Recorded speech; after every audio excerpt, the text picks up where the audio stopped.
Welcome. Thanks for Thank you. joining me. Thanks for Looking forward to our conversation today. Perhaps, Tessa, you could start with introducing yourself and why we're here. Yeah, thank you. It's great to be here. Very exciting. My name's Tessa Lee. I'm managing director and founder of a business called Moneyinfo. We are a fintech firm based right here in the Midlands, in not too far away, Henley in Arden, and we deliver best-in-class technology, digital relationship management technology, client portals for financial planning and wealth management firms. And the solution is designed to deliver really good client engagement for them, drive operational efficiency through their businesses, give them confidence in their compliant processes.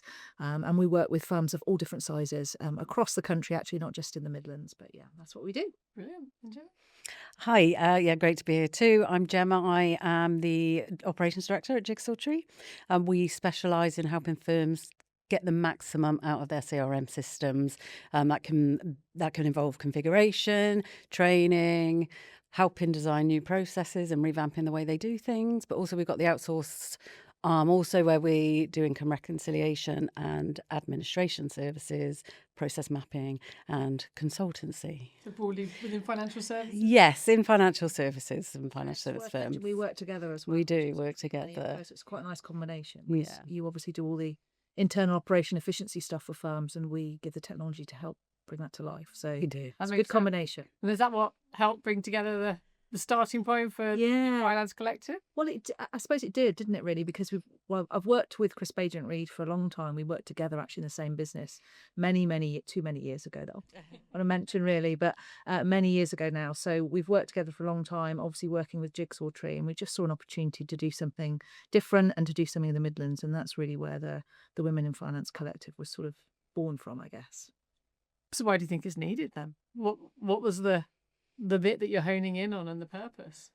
So I mean, for me, I think what it really brings for us is a local collective. I think there are nationwide groups where we can talk about issues and what challenges people are facing. But when you've got something locally, you've got a really good opportunity to build some really close relationships with your peers and really share those issues. And I think because it's local, it's more relevant, I think, than perhaps the national side of things. Yeah, So you don't know I if you- agree with that. And I think so much is done out of London these days. Every networking event you go to is in London, and most people in London think everybody's based in London. And obviously, there was a real gap for us in the Midlands to bring together, women of all different walks of life, working in finance, working in technology, working in financial advice and planning and wealth management, to really grow a community that's supportive, that's a really safe place for women to get together and talk about the challenges they might be facing in their careers, different topics, and to really support and help each other. So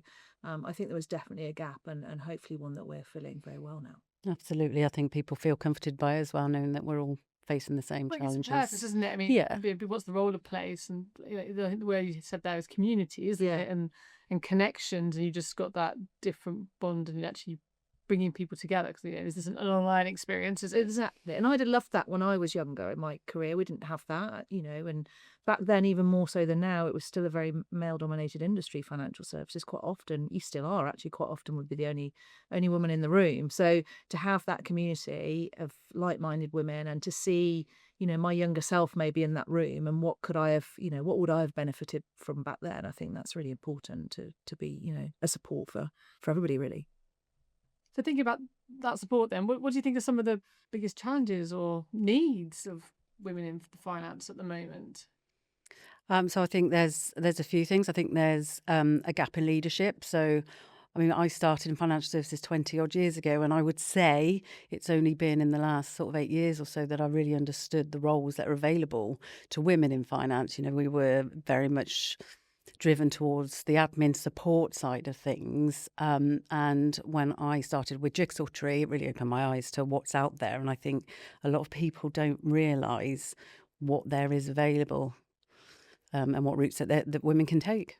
Yeah, and I think you hit on a point there, Jen, which is there is still a lack of women in senior leadership roles within financial advice, financial planning. All these years on. All these years on, you still see that. And it's important that we encourage women. There's no reason for that. There's no physical reason for that or mental reason for that or anything. It's just the way that this has always been. And it's changing. You know, I used to go to events years ago and there might be less than 5% of the room as women. You know, now it's probably more like 15-20% are women. I was actually at a brilliant event on Friday and the majority of the room was women, and that was really good to see. So I think, you know, encouraging women, like you said, and to see that actually there is potential, there are opportunities for women in all walks of finance, and I think that's really important. And then the being the only woman in the room is still a challenge for a lot of women, and that's, you know, sometimes it can come down to confidence. You know, lots of women have imposter syndrome. All of us have had that at some point. You know, how can we help women get beyond that so that they can, you know, achieve their potential, which is so important. I'm interested because you're obviously fintech and you're working a lot with technology deployed into clients. Do you think that brings more opportunity, or is it just more areas where, you know, again, that feels quite male dominated at times, but roles in tech have broadened? I'm just interested to see the I think the roles in tech have broadened. I think there are certain parts of technology that are more frequented by women than not. So again, typically women have been in the project management type roles, the client services type roles, the support type roles. We're starting to see more women now in more technical jobs, particularly business analysis, product management. Less so in developers, coders. Less women are coming into that, and there's no reason again why they shouldn't. But we're starting to see that a little bit more now. So it is changing, and I think because technology is now at the forefront of our lives so much more than it ever was before, I think that's opened people's eyes as to what the possibilities are. So we are seeing a shift in you know, and we're seeing more women coming through into technology, I think, which is really positive.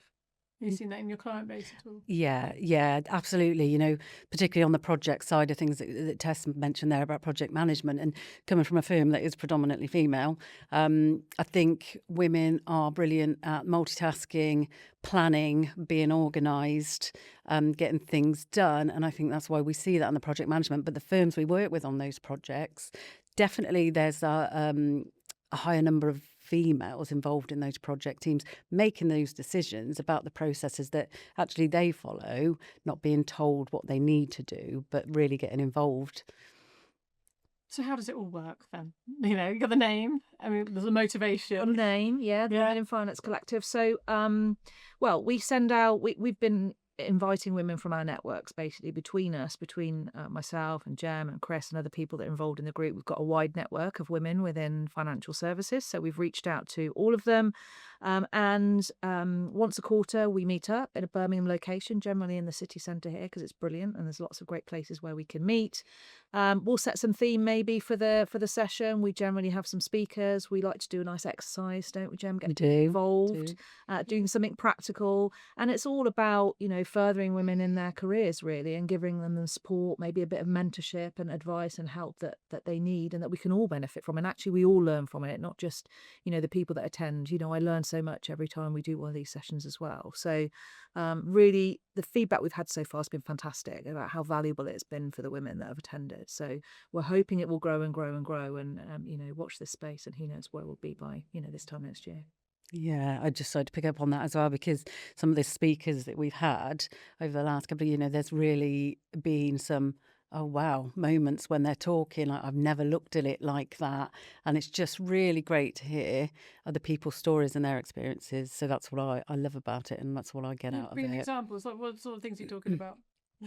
We talk about confidence. I'll go back on that one slightly, because we got a lot of podcast guests who are talking. Yeah. I think for me, the last one we had a speaker, and she talked us through how she began in financial services and where she's ended up now. And interestingly, she and I finished school the same year. We did the exact same course. Her first placement was straight into financial services. I didn't get into financial services till 8 years later. So she's kind of 8 years ahead of me. But the challenges and the journey she's taken is kind of very aligned to mine. I'm just that little bit behind. But it's really interesting to see where she's ended up just from where she started. Yeah. And I think a lot of them are and will be that about people's real life stories that, the women in the room can really resonate with and connect with and understand.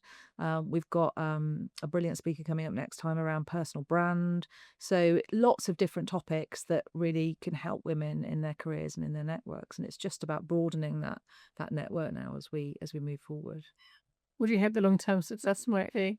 He's about next year, but let's think further. I'd like to see it grow in numbers, obviously, and getting more and more women together.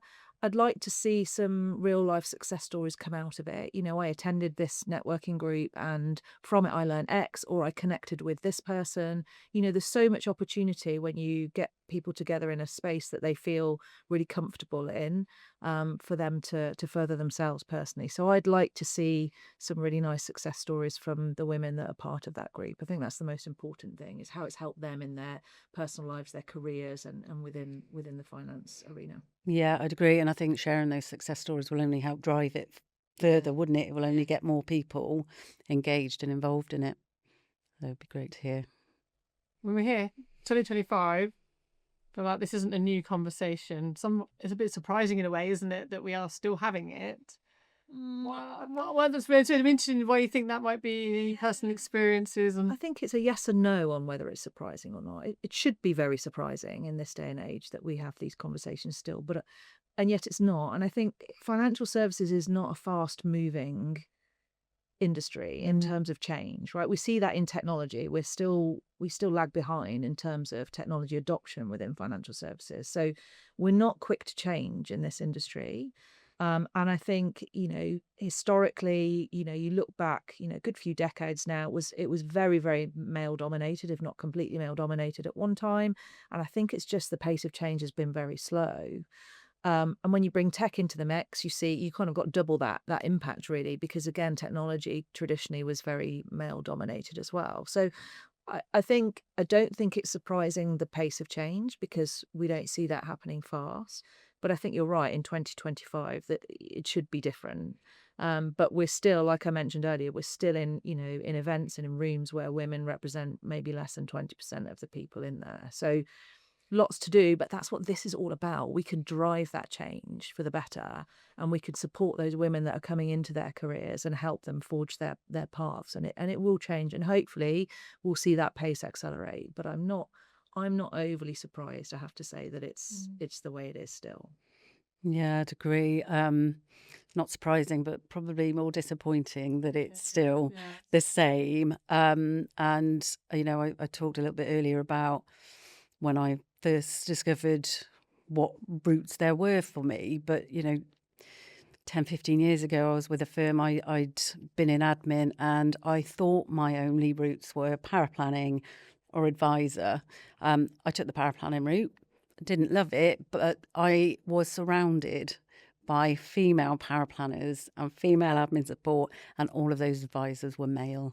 And for a youngster back then, that was pretty intimidating, actually. And when I moved to Jigsaw Tree and realised there were other routes, it was quite eye-opening. So for me, I think it's education. I'd really love to see more pushed out to schools, high schools, colleges about what women can do in finance, because it's not just admin support. As important as that job is, there are other routes to take. According to other speakers, it's going to be a shrinking opportunity anyway in employment with AI and reshaping roles and. Potentially, I don't see AI as a replacement for any of those roles. We're very much work with AI than, use it to replace. We could grow from it, I think. Yeah, I think it will change the way that we work, not replace. No, absolutely. Back in the day when I started, typically as a woman in finance, as junior administrator for a financial advice firm, working for two brilliant directors. But again, all the sales guys, the advisors were male. And there's me with my spiral bound notebook, taking all the notes and doing all the admin. And in those days, God, it shows how old I am. In those days, we had a typing pool, so we would dictate everything to the typing pool to type up memos and file notes and letters and everything. And then we took Microsoft Office on, and all of a sudden we were like, oh, well, I could type my own stuff in here, and but it didn't put the typing pool out of work. It actually freed those all women up to do more rewarding, client-facing work. So I think the same is true of AI. There are certain things it can't achieve. So it's a really interesting that the parallels are still there from back then with the typing pool being out of a job because suddenly we've got Microsoft Word to now AI. The story's about the same thing, but I don't see that happening at all. I think human empathy and judgment and skill is still going to be required in financial advice. Absolutely. And I think it will encourage people to look at where they can go. Those simple tasks being dealt with by AI, what else can they do? What can they learn? How far can they push themselves? The thing you're talking about the schools there, I was just thinking about some of the conversations that I've seen through attending some of the events around women being underrepresented, or at least not seeking as much advice, financial, having less control on money, that kind of thing, being a underserved population, and the extent to which that might be feeding the succession, and let alone think about career and not even using it as a service. But that comes back to traditional gender roles again, doesn't it? In the family, that the patriarchal male looks after the finances and goes out to work and support. That background is what's driven all this. And I think women are 50% of financial advisors' clients, so there has to be there's a huge opportunity there and huge potential to tap into that market for those that really look at it properly. But again, for me, we've talked about this kind of support operational role that we fall into, administrative role. It's leadership that we need to be driving women towards, because leadership needs diversity, strategy needs diversity for it to work. You need those different perspectives, and women's voices have a lot to give in the room for that. So I think the more we can do to drive women towards leadership roles, I think we'll start to change things for the better. Yeah, absolutely agree. So, in case anyone out there listening who happens to be a woman in financial services wants to get involved, what do they do next? Where do they go? If you're on LinkedIn, look out on LinkedIn for our posts, the Women in Finance Collective. Connect with me on LinkedIn, Tessa Lee. Get your invite to the next Women in Finance Collective session. That's the best place to find out what we're doing. We've also got a LinkedIn group on there for the women that are coming along to those events. And bring a friend. We're asking everybody to bring a friend with them. Spread it across your network, because the more we can, drive momentum here, the better it will get. So get on LinkedIn and get in touch, or you can look me up on my website www.moneyinfo.com as well.